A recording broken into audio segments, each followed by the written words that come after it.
क्या आप जानते हैं कि जमीयत उलमा हिंद भारत का सबसे बड़ा मुस्लिम संगठन है। इस संगठन ने भारत में सबसे ज्यादा मुस्लिम राजनेता पैदा किए। इसमें जुड़ने वाले लोगों की संख्या 1 करोड़ से अधिक है। ये भारत का अकेला मुस्लिम संगठन है जिसके देश भर में 3000 से अधिक प्राइमरी स्कूल चलते हैं। जमीयत उलमा हिंद के भारत में 1700 से अधिक ऑफिस मौजूद हैं। ये संगठन भारत में 15,000 से अधिक मकतबों का संचालन करता है। जमीयत उलमा हिंद को भारत सरकार कई अवार्ड से सम्मानित कर चुकी है। ये शिक्षा के क्षेत्र में काम करने वाला भारत का सबसे बड़ा मुस्लिम संगठन बन चुका है। जमीयत उलमा हिंद की स्थापना 23 नवंबर 1919 को दिल्ली में की गई थी। इसका मकसद भारतीय मुसलमानों के अधिकारों की रक्षा करना और भारत को अंग्रेजों के चंगुल से आजाद करवाना था। जमीयत उलमा हिंद ने भारत को सबसे बड़े वैज्ञानिक और राजनेता दिए। 20वीं सदी के अधिकतर राजनेता जमीयत की विचारधारा से प्रभावित थे। दारुल उलूम देवबंद में पढ़ने वाले मुफ्ती किफायतुल्लाह जमीयत उलमा हिंद के पहले अध्यक्ष थे। मुफ्ती किफायतुल्लाह ने ही महमूदुल हसन और हकीम अजमल खान के साथ मिलकर जामिया मिलिया इस्लामिया की स्थापना की थी ताकि भारतीय शिक्षा तंत्र को अंग्रेजों के चंगुल से आजाद करवाया जा सके। आजाद हिंद सरकार में देश के पहले गृह मंत्री रहे मौलाना उबैदुल्ला सिंधी जमीयत उलमा हिंद के कार्यकर्ताओं में से थे। जमीयत उलमा हिंद द्वारा चलाई जा रही जमीयत सुपर 40 नाम की योजना के तहत हर साल 40 मुसलमानों को IAS और IPS की मुफ्त शिक्षा दी जाती है। जमीयत हर साल 100 बच्चों को IIT और नीट की मुफ्त शिक्षा उपलब्ध करवाती है। जमीयत उलमा हिंद जकात फाउंडेशन के साथ मिलकर हर साल 500 से अधिक मुस्लिम छात्रों को सिविल सर्विस सेवाओं की तैयारी करवाती है। दारुल उलूम देवबंद की कोख से जन्मी जमीयत उलमा हिंद आज भारत का सबसे बड़ा मुस्लिम संगठन बन चुकी है। इस संगठन में जुड़ने वाले लोगों की संख्या 1 करोड़ से अधिक है। बहुत कम लोग जानते हैं कि इंकलाब जिंदाबाद का नारा देने वाले हसरत मोहानी जमीयत उलमा हिंद के संचालकों में से थे। उन्होंने ही भारत की आजादी की रूपरेखा तैयार की थी। खिलाफत आंदोलन की पहली मीटिंग का नेतृत्व जमीयत उलमा हिंद ने ही किया था। आपको ये जानकर शायद हैरानी हो कि जमीयत उलमा हिंद के अध्यक्ष मौलाना महमूदुल हसन ने ही 1920 में गांधी को महात्मा का लक़ब दिया। उनका ये नाम इतना मशहूर हुआ कि गांधी पूरी दुनिया में महात्मा गांधी के नाम से याद किए जाने लगे।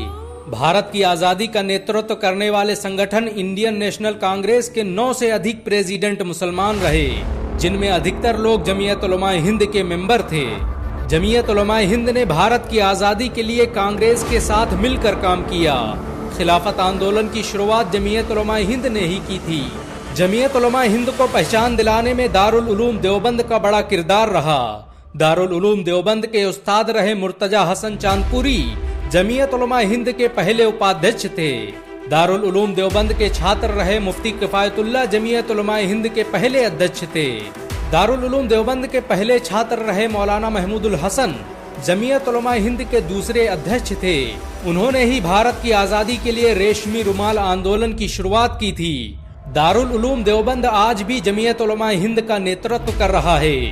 दारुल उलूम देवबंद के मोहतमिम मौलाना अरशद मदनी जमीयत उलमा हिंद के राष्ट्रीय अध्यक्ष हैं। जमीयत उलमा हिंद मीम के जनरल सेक्रेटरी रहे मौलाना महमूद मदनी भी दारुल उलूम देवबंद के छात्र रहे हैं।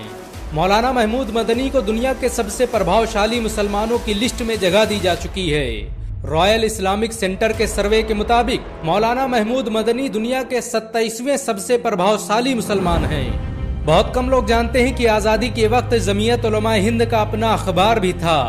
1938 में अंग्रेजों ने बगावत के जुर्म में जमीयत अखबार पर पाबंदी लगा दी और इसके पत्रकारों को जेल में डाल दिया। 1947 में मोहम्मद मियां देवबंदी ने दोबारा इस अखबार की शुरुआत की जो आज तक जारी है। आपको ये जानकर शायद हैरानी हो कि जमीयत उलमा हिंद ने ही सबसे पहले असहयोग आंदोलन की शुरुआत की थी। 1920 में जमीयत के नेतृत्व में 500 से अधिक उलमाओं ने फतवा देते हुए ऐलान किया कि अंग्रेजों की गुलामी हराम है और मुसलमानों पर फर्ज है कि वो भारत की आजादी के लिए अपना सब कुछ कुर्बान कर दें। भारतीय इतिहास में ये फतवा तर्क मवालात के नाम से जाना जाता है। भारत के सबसे बड़े मुस्लिम संगठन जमीयत उलमा हिंद की स्थापना दारुल उलूम देवबंद के द्वारा की गई। रेशमी रुमाल आंदोलन की शुरुआत करने वाले मौलाना महमूदुल हसन और मौलाना उबैदुल्ला सिंधी जमीयत उलमा हिंद के संस्थापकों में से थे। 1916 में शेखुल हिंद और तुर्की के युद्ध मंत्री अनवर पाशा के साथ मिलकर भारत को आजाद करने की जो योजना बनाई उसने भारत से अंग्रेजी सल्तनत को उखाड़ फेंका। दारुल उलूम देवबंद और जमीयत उलमा हिंद द्वारा चलाए गए इस आंदोलन के बारे में सर रोलेट ने लिखा कि ऐसी रणनीति को देखकर ब्रिटिश हुकूमत हक्का बक्का रह गई। जमीयत उलमा हिंद ने भारत में कई बड़े राजनेता पैदा किए। जमीयत उलमा हिंद असम के प्रदेश अध्यक्ष रहे मौलाना बदरुद्दीन अजमल आज भारत के सबसे बड़े मुस्लिम राजनेताओं में से हैं। मौलाना बदरुद्दीन अजमल द्वारा स्थापित किए गए मदरसों, स्कूलों और अस्पतालों से आज पूरा असम फायदा उठा रहा है। जमीयत उलमा हिंद के जनरल सेक्रेटरी रहे मौलाना महमूद मदनी राज्यसभा सांसद के रूप में अपनी सेवाएं दे चुके हैं। बहुत कम लोग जानते हैं कि जमीयत उलमा हिंद अब तक लाखों लोगों का मुफ्त केस लड़ चुकी है।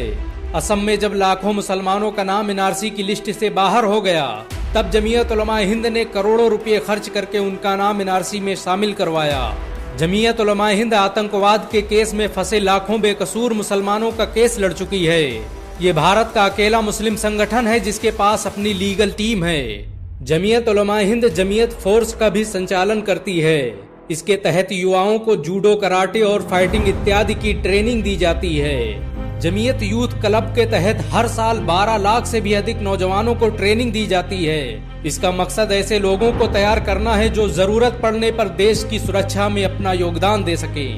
जमीयत उलमा हिंद की मॉडर्न मदरसा एजुकेशन योजना के तहत मदरसों से निकलने वाले बच्चों को मेडिकल और इंजीनियरिंग की तालीम दी जाती है।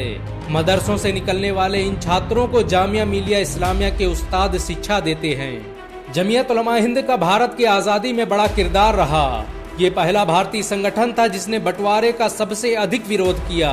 जमीयत के मुताबिक ये देश का नहीं, मुसलमानों की ताकत का बंटवारा था। अगर देश विभाजित न होता तो आज भारत में 65 करोड़ से अधिक मुसलमान होते। बहुत कम लोग जानते हैं कि भारत छोड़ो आंदोलन को जमीयत उलमा हिंद ने ही स्पॉन्सर किया था। 1930 में नमक कानून तोड़ने के जुर्म में जमीयत उलमा हिंद के बहुत से कार्यकर्ता जेल में डाल दिए गए। अंग्रेजों का विरोध करने के जुर्म में जमीयत उलमा हिंद के उपाध्यक्ष किफायतुल्लाह देहलवी 6 महीनों तक जेल में बंद रहे। जमीयत उलमा हिंद आज बड़े पैमाने पर रिलीफ कैंप चलाती है। मुजफ्फरनगर दंगों के बाद जमीयत ने अपने पैसों से कई हजार घर बनवाए ताकि विस्थापित मुसलमानों को बसाया जा सके। देश पर जब भी कोई आपदा आई, जमीयत उलमा हिंद हमेशा भारत के साथ खड़ी रही। जमीयत उलमा हिंद को भारत का सबसे प्रभावशाली संगठन माना जाता है। जमीयत के दबाव में ही भारत सरकार ने मस्जिद अक्सा को फिलिस्तीन का हिस्सा बताते हुए इजराइल को एक देश के रूप में मान्यता देने से इनकार कर दिया। आजादी के वक्त जब मुसलमानों का कत्लेआम शुरू हुआ, तब जमीयत ने जवाहरलाल नेहरू से एक समझौता किया कि भारत सरकार मुसलमानों के पर्सनल लॉ में कोई छेड़खानी नहीं करेगी। इसी के बाद भारत में मुस्लिम पर्सनल लॉ बोर्ड को कानूनी मान्यता मिली। बाबरी मस्जिद का केस लड़ने में जमीयत उलमा हिंद का बड़ा किरदार रहा। 1934 में किफायतुल्लाह देहलवी ने फैजाबाद का दौरा किया और बाबरी मस्जिद की पहली रिपोर्ट पेश की। 1952 में मौलाना अबुल कलाम आजाद और हुसैन अहमद मदनी ने ही ये फैसला किया कि हम इस मामले को कोर्ट तक ले जाएंगे। जमीयत उलमा हिंद ने ही बाबरी मस्जिद वर्किंग कमेटी बनाई, जिसमें जफर याब जीलानी और मोहम्मद मतीन जैसे वकील शामिल थे। आपको ये जानकर शायद हैरानी हो कि भारत में स्लाटर हाउस को जमीयत उलमा हिंद ही हलाल का सर्टिफिकेट देती है। जमीयत उलमा हिंद ने मलेशिया के साथ मिलकर हलाल ट्रस्ट का गठन किया, जिसके जरिए स्लाटर हाउस की जांच कर उसके गोश्त को हलाल और हराम होने का सर्टिफिकेट दिया जाता है। जमीयत उलमा हिंद भारत का सबसे पुराना गैर राजनीतिक संगठन है। 12 लोगों के साथ शुरू हुई जमीयत में आज करोड़ों लोग काम करते हैं। जमीयत आज सिर्फ एक इदारा ही नहीं, भारत की पहचान बन चुका है। इस संगठन ने हर दौर में भारत के लिए सबसे ज्यादा कुर्बानियां दी। भारत को जब भी जरूरत पड़ी, जमीयत का हर कार्यकर्ता सीना ताने खड़ा रहा।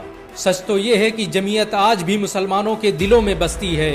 मुसलमान इसकी हिफाजत के लिए अपना सब कुछ कुर्बान कर सकते हैं। अगर एक मुसलमान होने के नाते आपको गर्व महसूस हुआ हो तो इस वीडियो को लाइक और शेयर जरूर करें। ऐसी और वीडियो को देखने के लिए हमारे चैनल को सब्सक्राइब करें, घंटा जरूर दबाएं।